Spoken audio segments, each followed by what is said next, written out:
ತುಂಗಾ ತೀರದಿ ನಿಂತ ಶ್ರೀ ಗುರು ರಾಘವೇಂದ್ರ ಸ್ವಾಮಿ ಜ್ಯೋತಿಷ್ಯ ಮಂತ್ರಾಲಯದಲ್ಲಿ ತಮ್ಮ ತಪೋಶಕ್ತಿಯಿಂದ ವಾಕ್ಯ ಸಿದ್ಧಿ ಮಂತ್ರಸಿದ್ಧಿ ಪಡೆದಿರುವ ಪಂಡಿತ್ ಶ್ರೀ ಅಪ್ಪಟಾಚಾರ್ಯರು ತಾಂತ್ರಿಕ ಜ್ಯೋತಿಷ್ಯರು. ಶ್ರೀ ಸಾಯಿಬಾಬಾ ಹಾಗೂ ರಾಘವೇಂದ್ರ ಸ್ವಾಮಿಯ ಆರಾಧಕರು. ನಿಮ್ಮ ಸಮಸ್ಯೆಗಳ ಪರಿಹಾರಕ್ಕೆ ಇಲ್ಲಿದೆ ದಿವ್ಯ ಮಾರ್ಗ. ಡಿವೋರ್ಸ್ ಪ್ರಾಬ್ಲಮ್, ಅನಾರೋಗ್ಯ, ಪ್ರೇಮ ವಿಚಾರ, ಸಂತಾನ, ಸಾಲಬಾಧೆ, ಕೋರ್ಟ್ ಕೇಸ್, ವ್ಯಾಪಾರ, ಮಾಟ ಮಂತ್ರ ತಡೆ, ಶತ್ರುಕಾಟ, ಕೌಟುಂಬಿಕ ಕಲಹ, ಇನ್ನೂ ನಿಮ್ಮ ನಿಗೂಢ ಗುಪ್ತ ಸಮಸ್ಯೆಗಳಿಗೆ ಶ್ರೀ ರಾಘವೇಂದ್ರ ಸ್ವಾಮಿಯ ಮೂಲ ಬೃಂದಾವನ ರಹಸ್ಯ ಬಲಿಷ್ಠ ಪೂಜಾ ಶಕ್ತಿಯಿಂದ ಕೆಲವೇ ದಿನಗಳಲ್ಲಿ ಶಾಶ್ವತ ಪರಿಹಾರ ಶತಸಿದ್ಧ. ವಿಶೇಷ ಸೂಚನೆ: ಅಲ್ಲಿ ಇಲ್ಲಿ ಕೇಳಿ ಎಲ್ಲೂ ಪರಿಹಾರವಾಗದ ನಿಮ್ಮ ಸರ್ವ ಸಮಸ್ಯೆಗಳಿಗೆ ಇಲ್ಲಿದೆ ದಿವ್ಯ ಮಾರ್ಗ. ನಂಬಿಕೆಟ್ಟವರಿಲ್ಲವೋ ಈ ರಾಯರ. ನೀವು ಬಯಸುವ ನೆಮ್ಮದಿಯ ಜೀವನಕ್ಕಾಗಿ ಒಮ್ಮೆ ಸಂಪರ್ಕಿಸಿ. ಶ್ರೀ ಗುರು ರಾಘವೇಂದ್ರ ಸ್ವಾಮಿ ಜ್ಯೋತಿಷ್ಯ, ಪಂಡಿತ್ ಶ್ರೀ ಅಪ್ಪಟಾಚಾರ್ಯರು. ಫೋನಿನ ಮೂಲಕ ಪರಿಹಾರ. ಮೊಬೈಲ್ ಸಂಖ್ಯೆ 9001111181. ಎಲ್ರಿಗೂ ನಮಸ್ಕಾರ. ಶ್ರೀಹರಿ ಜೊತೆ ರಾಯರು ಚಾನಲ್ಗೆ ಸ್ವಾಗತ. ಇವತ್ತಿನ ವಿಡಿಯೋನಲ್ಲಿ ಆಗಸ್ಟ್ ತಿಂಗಳ 23ನೇ ತಾರೀಕು ಅಂದರೆ ಭಾನುವಾರ ಬಂದಿರುವಂತಹ ಶ್ರವಣ ಪತ್ರದ ಏಕಾದಶಿಯ ಬಗ್ಗೆ ನಿಮಗೆ ಮಾಹಿತಿಯನ್ನು ಕೊಡ್ತೀನಿ. ಆಗಸ್ಟ್ ತಿಂಗಳು ಅಂದರೆ ಶ್ರಾವಣ ಮಾಸ ನಡೀತಾ ಇದೆ. ಶ್ರಾವಣ ಮಾಸದ ಪ್ರತಿಯೊಂದು ದಿನವೂ ಕೂಡ ಶ್ರೀಹರಿಯ ಆರಾಧನೆಗೆ ವಿಶೇಷ. ಎಲ್ಲ ದೇವಾನುದೇವತೆಗಳ ಆರಾಧನೆಗೆ ಶ್ರಾವಣ ಮಾಸ ಅತ್ಯಂತ ಪವಿತ್ರವಾದಂತಹ ಮಾಸ. ಈ ಮಾಸದಲ್ಲಿ ಬರ್ತಾ ಇರುವಂತಹ ಏಕಾದಶಿ ಇದು. ಅದರ ಜೊತೆಯಲ್ಲಿ ಚಾತುರ್ಮಾಸ ಕೂಡ ನಡೀತಾ ಇರೋದರಿಂದ ಯಾರೂ ಕೂಡ ತಪ್ಪಿಸದೆ ನಿಮ್ಮ ಶಕ್ತಿಯಾನುಸಾರ ಶ್ರೀಮನ್ನಾರಾಯಣನ ಹೆಸರಿನಲ್ಲಿ, ರಾಯರ ಹೆಸರಿನಲ್ಲಿ ಉಪವಾಸವನ್ನು ಮತ್ತು ಏಕಾದಶಿಯ ಪೂಜೆಯನ್ನು ಸಲ್ಲಿಸುವಂತಹದ್ದನ್ನು ಮಾಡಿ.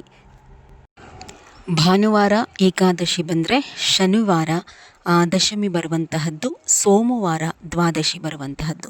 ತಪ್ಪದೇ ನೀವು ಶನಿವಾರ ಏನು ಮಾಡಬೇಕು ಅಂದರೆ ನೋಡಿ, ಶ್ರಾವಣ ಶನಿವಾರ ಬೇರೆ, ವಿಶೇಷವಾದಂತಹ ಶನಿವಾರ. ನಾನು ನಿಮಗೆ ಇನ್ನೊಂದು ಚಾನಲ್ನಲ್ಲಿ ಹೇಳಿಕೊಟ್ಟ ಹಾಗೆ ಮೊದಲು ಶ್ರಾವಣ ಶನಿವಾರದ ಪೂಜೆಯನ್ನು ಬೆಳಗ್ಗೆನೆ ತೂಗಿಸಿ, ಜೊತೆಯಲ್ಲಿ 5:15 5:30 ಒಳಗೆ ಸಂಕಲ್ಪವನ್ನು ಮಾಡ್ಕೊಳ್ಳಿ. ರಾಯರೆದುರುಗಡೆ 2 ಎಣ್ಣೆಯಲ್ಲೇನೆ ದೀಪ ಹಚ್ಕೊಂಡು ಬಲಗೈಯಲ್ಲಿ ಸ್ವಲ್ಪ ಅಕ್ಷತೆಯನ್ನು ಇಟ್ಕೊಂಡು ಸಂಕಲ್ಪವನ್ನು ಮಾಡಿ 3 ದಿವಸಗಳ ಕಾಲದ ಏಕಾದಶಿಯ ವ್ರತವನ್ನು ಆಚರಣೆ ಮಾಡ್ತೀನಿ ಅಂತ ಹೇಳಿ ಶನಿವಾರ ಸಂಜೆ ಸಂಕಲ್ಪ ಮಾಡ್ಕೊಳ್ಳಿ. ಶನಿವಾರ ನೈಟ್ ನೀವು ಸಿಹಿ ಅವಲಕ್ಕಿ ಅಥವಾ ಈರುಳ್ಳಿ ಬೆಳ್ಳುಳ್ಳಿ ಬಳಸದೆ ಉಪ್ಪಿಟ್ಟನ್ನು ಮಾಡಿಕೊಂಡು ಸೇವನೆಯನ್ನು ಮಾಡ್ಕೋಬೇಕು. ಚಾಪೆ ಮೇಲೆ ಮಲ್ಕೋಬೇಕು. ಇನ್ನು ನಿಮ್ಮ ಭಾನುವಾರದ ಏಕಾದಶಿಯ ಪೂಜೆ ಅವತ್ತಿನ ದಿವಸ ಬೆಳಗ್ಗೆ ಬೇಗ ಎದ್ದು ಮನೆಯೆಲ್ಲ ಕ್ಲೀನ್ ಮಾಡಿಕೊಂಡು ನೆಲ ಒರೆಸ್ಕೊಂಡು ತಲೆಗೆ ಸ್ನಾನವನ್ನು ಮಾಡಿಕೊಂಡು ಮಡಿ ಬಟ್ಟೆಯನ್ನು ಧಾರಣೆ ಮಾಡಬೇಕು. ಸೀರೆಯನ್ನು ಉಟ್ಕೊಳ್ಳಿ. ಮದುವೆ ಆಗಿರುವಂತಹವರು ಸೀರೆಯನ್ನು ಉಟ್ಕೊಂಡೇ ಪೂಜೆಯನ್ನು ಮಾಡಬೇಕು. ಏಕಾದಶಿಯ ಪೂಜೆಯನ್ನು ಗಂಡಸರು ಪಂಚೆಯನ್ನು ಧರಿಸಿ ರಾಯರ ಪೂಜೆಯನ್ನು ಮಾಡಿ ಬರ್ಮೋಡಾ ಜೀನ್ಸ್ಗಳಲ್ಲಿ ಯಾವುದೇ ಕಾರಣಕ್ಕೂ ಪೂಜೆಯನ್ನು ಸಲ್ಲಿಸಲಿಕ್ಕೆ ರಾಯರಿಗೆ ಹೋಗಬೇಡಿ. ಏಕಾದಶಿಯ ಪೂಜೆಗೆ ಶುಭ ಸಮಯ ಅಂತ ಹೇಳಿ ಅವತ್ತಿನ ದಿವಸ ನೋಡುವಂತಹದ್ದಾದರೆ 5 ಗಂಟೆ ಬೆಳಗಿನ ಜಾವ 5:35 ನಿಮಿಷದಿಂದ 6:20 ತನಕ ಕೂಡ ಶುಭ ಇದೆ. ಇನ್ನು ಏಕಾದಶಿಯ ಪೂಜೆ ನಿಮಗೆ ಯಥಾ ಪ್ರಕಾರ ತಿಳಿದೇ ಇರುತ್ತೆ. ರಾಯರ ಪೂಜೆಗಿಂತ ಮೊದಲು ನಾವು ಶ್ರೀಮನ್ನಾರಾಯಣನಿಗೆ ಪೂಜೆಯನ್ನು ಸಲ್ಲಿಸಬೇಕು. ಅವರ ಫೋಟೋವನ್ನು ಒರೆಸ್ಕೊಂಡು ಗಂಧ, ಅರಿಶಿನ, ಕುಂಕುಮ, ಗೆಜ್ಜೆ ವಸ್ತ್ರ, ತುಳಸಿ, ಹೂಗಳನ್ನು ಭಕ್ತಿಯಿಂದ ಅರ್ಪಣೆ ಮಾಡಿ. ಇದಾದ ಮೇಲೆ ರಾಯರ ಫೋಟೋ ಉರಿಸ್ಕೊಂಡು ರಾಯರಿಗೆ ಗಂಧವನ್ನು ಹಚ್ಚಿ ಕೇವಲ ತುಳಸಿಯನ್ನು ಮಾತ್ರ ಹಾಕಿ. ಯಾವುದೇ ಕಾರಣಕ್ಕೂ ರಾಯರ ಎದುರುಗಡೆ ನೀರನ್ನು ಕೂಡ ಅವತ್ತು ಇಡಲಿಕ್ಕೆ ಹೋಗಬಾರ್ದು. ಏಕೆಂದರೆ ರಾಯರು ನಿರ್ಜಲವಾದಂತಹ ಉಪವಾಸವನ್ನು ಮಾಡ್ತಾ ಇರ್ತಾರೆ. ತುಳಸಿ ಗಿಡಕ್ಕೆ ನೀರು ಹಾಕಬೇಡಿ. ಅವತ್ತಿನ ದಿವಸ ತುಳಸಿ ಗಿಡದಿಂದ ತುಳಸಿಯನ್ನು ಏಕಾದಶಿಯ ದಿವಸ ಕೀಳಬೇಡಿ. ಇಂದಿನ ದಿವಸ ಕಿತ್ತಿಟ್ಕೋಬೇಕಾಗುತ್ತೆ. ಹೇಳಿರುವಂತಹ ಶುಭ ಸಮಯದಲ್ಲಿ ಆದಷ್ಟು ದೀಪವನ್ನು ಹಚ್ಚಿ ಮತ್ತೊಮ್ಮೆ ಸಂಕಲ್ಪ ಮಾಡ್ಕೋಬೇಕು. ಏಕಾದಶಿಯ ದಿವಸ ಮೊದಲು ದೇವ್ರ ಮನೆಯಲ್ಲಿ ಏನು ಇಟ್ಕೊಂಡಿರ್ತೀರ ಆ ದೀಪಗಳನ್ನ ಹಚ್ಕೊಂಡು ಶ್ರೀಮನ್ನಾರಾಯಣನ ಎದುರುಗಡೆ 1 ಇಲ್ಲಾಂದರೆ 2 ಮಣ್ಣಿನ ದೀಪಕ್ಕೆ ತುಪ್ಪವನ್ನು ಹಾಕ್ಕೊಂಡು ಹಚ್ಕೊಳ್ಳಿ. ರಾಯರ ಎದುರಿಗೆ ಕೂಡ ಏಕಾದಶಿಯ ದಿವಸ 2 ಮಣ್ಣಿನ ದೀಪಗಳನ್ನು ಇಟ್ಟು ಉದ್ದ ಬತ್ತಿಯನ್ನು ಹಾಕಿ ತುಪ್ಪವನ್ನು ಹಾಕ್ಕೊಂಡೇನೆ ರಾಯರ ಎದುರುಗಡೆ ಕೂಡ ದೀಪವನ್ನು ಹಚ್ಕೊಂಡು ಮತ್ತೊಮ್ಮೆ ಸಂಕಲ್ಪ ಮಾಡಿ. ಹೂ ಬಳಸಬೇಡಿ.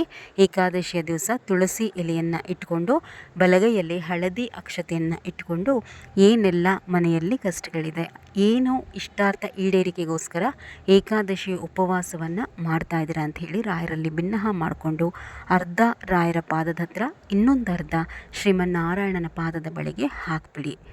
ಇದಾದ ಮೇಲೆ ಅಗರಬತ್ತಿಯಿಂದ ಧೂಪವನ್ನು ತೋರಿಸ್ಕೊಂಡು ಅವತ್ತಿನ ದಿವಸ 5 ಬೆಟ್ಟದ ನೆಲ್ಲಿಕಾಯಿಗಳ ದೀಪಾರಾಧನೆಯನ್ನು ಶ್ರೀಮನ್ ಮಹಾವಿಷ್ಣುವಿಗೆ ಅರ್ಪಣೆ ಮಾಡಿ ಅಗರಬತ್ತಿಯಿಂದ ಧೂಪ ತೋರಿಸ್ತೀರಾ. ಶ್ರೀಮನ್ನಾರಾಯಣನ ಎದುರುಗಡೆ ಒಂದು ತಟ್ಟೆಯನ್ನು ಇಟ್ಟು ಅದರ ಮಧ್ಯಭಾಗಕ್ಕೆ ಸ್ವಲ್ಪ ಅಕ್ಷತೆಯನ್ನು ಹಾಕಿ ಬೆಟ್ಟದ ನೆಲ್ಲಿಕಾಯಿಗಳನ್ನ ಮೊದಲು ತೊಳೆದು ಒರೆಸ್ಕೊಳ್ಳಿ.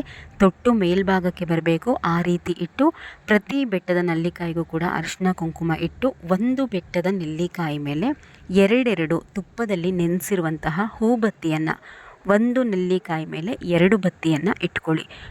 ಅಗರಬತ್ತಿಯಿಂದ ಹಚ್ಕೊಂಡು ಈ ದೀಪಗಳನ್ನ ವಿಷ್ಣು ಸಹಸ್ರನಾಮವನ್ನು ಓದಲಿಕ್ಕೆ ಶುರು ಮಾಡಿ. ಪೂರ್ತಿ ನೀವು ಹೇಳೋವರೆಗೂ ದೀಪಗಳು ಉರಿಯೋದಿಲ್ಲ, ಎಷ್ಟೊತ್ತಾದರೂ ಉರಿಲಿ, ತೊಂದರೆ ಇಲ್ಲ. 1-2 ಅಗರಬತ್ತಿಯಿಂದ ದೀಪ ಉರಿತಿದ್ದ ಹಾಗೇನೆ ಆ ದೀಪಗಳಿಗೆ ಅಗರಬತ್ತಿಯನ್ನು ಬೆಳಗಿ ವಿಷ್ಣು ಸಹಸ್ರನಾಮ ಹೇಳಿಕೊಂಡು ರಾಯರ ಅಷ್ಟೋತ್ತರ, ರಾಯರ ಅಕ್ಷರ ಮಾಲಿಕಾ ಸ್ತೋತ್ರವನ್ನು ಹೇಳ್ಕೊಳ್ಳಿ. ಏಕಾದಶಿಯ ದಿವಸ ರಾಯರ ಗಾಯತ್ರಿ ಮಂತ್ರವನ್ನು ಪಾರಾಯಣ ಮಾಡಬಾರ್ದು.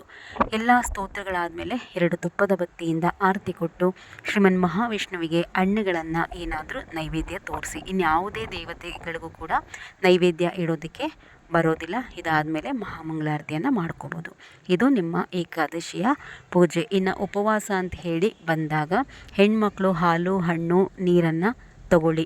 ಉಪವಾಸ ಕಂಪ್ಲೀಟಾಗಿ ಬಿಡೋವರೆಗೂ ಸಜ್ಜಿಗೆ ತಿನ್ನುವಂತಹದ್ದು, ಸಿಹಿ ಅವಲಕ್ಕಿಯನ್ನು ತಿನ್ನುವಂತಹದ್ದು ಮಾಡಲಿಕ್ಕೆ ಹೋಗ್ಬೇಡಿ. ಆಮೇಲೆ ಹಸಿ ತರಕಾರಿಗಳನ್ನ ತಿನ್ನಬಹುದಾ, ಡ್ರೈ ಫ್ರೂಟ್ಸನ್ನು ತಿನ್ನಬಹುದಾ ಅಂತ ಕೇಳ್ತೀರಾ.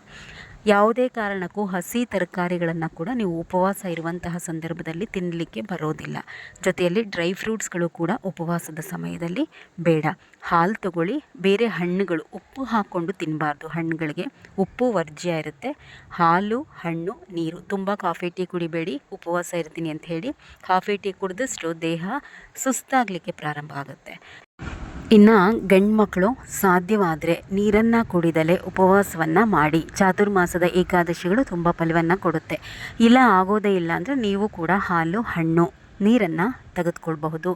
ಮಧ್ಯಾಹ್ನ 12 ಗಂಟೆವರೆಗೂ ಕೂಡ ಉಪವಾಸ ಮಾಡಿಬಿಡಬಹುದು. 4 ಗಂಟೆವರೆಗೂ ಕೂಡ ಮಾಡಿಬಿಡಬಹುದು. 6 ಗಂಟೆ, 8 ಗಂಟೆವರೆಗೂ ಕೂಡ ಮಾಡಿ ಉಪವಾಸ ಬಿಡಬಹುದು. ಇಲ್ಲ ನಾನು ಏಕಾದಶಿಯ ದಿವಸ ಏನು ತಿನ್ನೋದಿಲ್ಲ ಅನ್ನೋಂಥವರು 8 ಗಂಟೆಗೂ ಕೂಡ ಈ ಅವಲಕ್ಕಿ ಏನು ಕೂಡ ತಿಂದಲೇ ಕೇವಲ ಹಾಲು, ಹಣ್ಣಲ್ಲೇ ಇದ್ದು ನೆಕ್ಸ್ಟ್ ದ್ವಾದಶಿ ಪೂಜೆಯನ್ನು ನೆರವೇರಿಸಿ ಆಹಾರವನ್ನು ತೆಗೆದುಕೊಳ್ಬಹುದು. ಅದು ಇನ್ನೂ ಶ್ರೇಷ್ಠ. ಆದರೆ ಕಂಪ್ಲೀಟಾಗಿ ಇದನ್ನೆಲ್ಲರೂ ಕೈಲೂ ಕೂಡ ಮಾಡೋದಕ್ಕೆ ಆಗೋದಿಲ್ಲ. ಏಕಾದಶಿಯ ದಿವಸ ನೋಡಿಕೊಂಡು 8 ಗಂಟೆಗೆ ಸಾಧ್ಯವಾದರೆ ಸ್ವಲ್ಪ ಸಿಹಿ ಅವಲಕ್ಕಿಯನ್ನು, ಇಲ್ಲ ಅಂತಂದರೆ ಉಪ್ಪಿಟ್ಟನ್ನು ಮಾಡಿಕೊಂಡು ತಿಂದು ಚಾಪೆ ಮೇಲೆ ಮಲ್ಕೊಳ್ಳಿ. ಬ್ರಹ್ಮಚರ್ಯ ಪಾಲನೆ ಮಾಡಬೇಕು. ಇನ್ನು ದ್ವಾದಶಿಯ ದಿವಸ ಸೋಮವಾರ ಯಥಾ ಪ್ರಕಾರ ಎಷ್ಟು ದೀಪಗಳನ್ನ ನೀವು ಹಚ್ಚಿರ್ತೀರೋ ಅಷ್ಟೇ ದೀಪಗಳಿಗೆ ಮತ್ತೆ, ಅಂದರೆ ಏಕಾದಶಿಯ ದಿವಸ ಹಚ್ಕೊಂಡಿರ್ತೀರಲ್ಲ ಮಣ್ಣಿನ ದೀಪ, ಅವುಗಳಿಗೆಲ್ಲ ಮತ್ತೆ ತುಪ್ಪ ಹಾಕ್ಕೊಂಡು ದ್ವಾದಶಿ ದಿವಸ ಕೂಡ ಹಚ್ಕೋಬೇಕು. ದ್ವಾದಶಿಯ ದಿವಸ ತಪ್ಪದೆ ಅಗರಬತ್ತಿಯಿಂದ ಧೂಪ ತೋರಿಸಿದಾದ್ಮೇಲೆ ವಿಷ್ಣುವಿನ ಅಷ್ಟೋತ್ತರ, ರಾಯರ ಅಷ್ಟೋತ್ತರ ಹೇಳಿಕೊಂಡು 6:30 ಒಳಗಡೆ ಸ್ವಲ್ಪ ಸಜ್ಜಿಗೆಯನ್ನು ಮಾಡಿಬಿಟ್ಟು ನೈವೇದ್ಯವನ್ನು ತೋರಿಸಿ ದೇವತೆಗಳಿಗೆ. ಏನಾದರೂ ಸ್ವಲ್ಪ ಹಣ್ಣುಗಳನ್ನು ಇಡೋ ಹಾಗಿದ್ರೆ ಇದ್ರ ಜೊತೆಯಲ್ಲಿ ಇಡಬಹುದು. ಇಟ್ಟು ನಿಮ್ಮ ಪೂಜೆಯನ್ನು ಮುಗಿಸ್ಕೊಂಡು 8 ಗಂಟೆ 15 ನಿಮಿಷದ ನಂತರ ನೀವು ಆಹಾರವನ್ನು ತೆಗೆದುಕೊಳ್ಬಹುದು. ಇಲ್ಲಿಗೆ ನಿಮ್ಮ ಏಕಾದಶಿ ಪೂರ್ಣವಾಗುತ್ತೆ. ಸಾಧ್ಯವಿರುವಂತಹವರು ದ್ವಾದಶಿಯ ದಿವಸ ಈರುಳ್ಳಿ, ಬೆಳ್ಳುಳ್ಳಿ ಸೇವನೆ ಮಾಡದಿದ್ದರೆ ಇನ್ನೂ ಹೆಚ್ಚಿನ ಫಲಗಳು. ಅಂದರೆ ನೀವೊಬ್ಬರು ಯಾರು ಉಪವಾಸ ಇರ್ತೀರೋ ಅವ್ರು ಮಾತ್ರ ದ್ವಾದಶಿ ದಿವಸ ಈರುಳ್ಳಿ, ಬೆಳ್ಳುಳ್ಳಿ ಬಳಕೆ ಮಾಡದಿಲ್ದಿದ್ರೆ ಒಳ್ಳೆಯದು. ಆಗೋದೇ ಇಲ್ಲ ಅನ್ನೋಂಥವ್ರು ಯಥಾ ಪ್ರಕಾರ ಯಾವ ರೀತಿ ಆಹಾರ ಸ್ವೀಕಾರ ಮಾಡ್ತಿರೋ ಮಾಡ್ಕೋಬಹುದು. ಇದಿಷ್ಟೂ ಕೂಡ ಏಕಾದಶಿಯ ಬಗ್ಗೆ ಮಾಹಿತಿ. ಹೊಸಬ್ರಾದರೆ ಚಾನಲನ್ನು ಸಬ್ಸ್ಕ್ರೈಬ್ ಮಾಡ್ಕೊಳ್ಳಿ. ರಾಯರ ಬಗ್ಗೆ ಇನ್ನೂ ಉತ್ತಮವಾದಂತಹ ವಿಚಾರಗಳೊಟ್ಟಿಗೆ ನಿಮ್ಮ ಮುಂದೆ ಪ್ರತಿನಿತ್ಯ ಬರ್ತೀನಿ. ನಮಸ್ಕಾರ.